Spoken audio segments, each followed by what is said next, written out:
बरं झालं हाणलं तुम्ही. लय दारू पिऊन घरच्यांना वैताग देतात.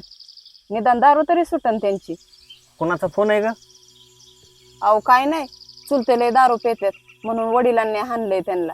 तुम्ही एडीबिडी झालात का काय रे? असं हाणून मारून कुठं दारू सुटत असते का? मग कशाने सुटन? नाही नाही नाही, दारू त्याच वेळेस सुटू शकते ज्यावेळेस त्याला वाटेल की बाबा ह्या दारूमुळे माझं वाटोळ होत चाललंय, माझा प्रपंच उद्ध्वस्त होत चाललाय, माझ्या बायको पोरांच्या डोळ्यामध्ये अश्रू येत, आई वडिलांना मान खाली घालून चालावं लागते.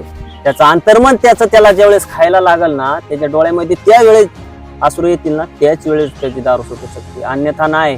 तुम्ही त्याला देवऋषी करा, दवाखाना करा, इंजेक्शन द्या, काहीच फरक नाही पडणार त्याला.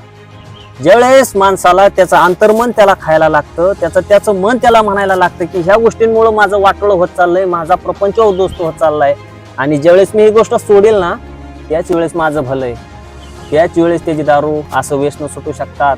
अन्यथा अजिबात नाही. लक्षात आलं का? हाणून मारून काय होत नसतंय. तुम्ही म्हणताय ते अगदी बरोबर आहे अहो. देवाने सगळ्यांना सद्बुद्धी द्यावी आणि त्यांचं प्रपंच उद्ध्वस्त होण्यापासून वाचवावं.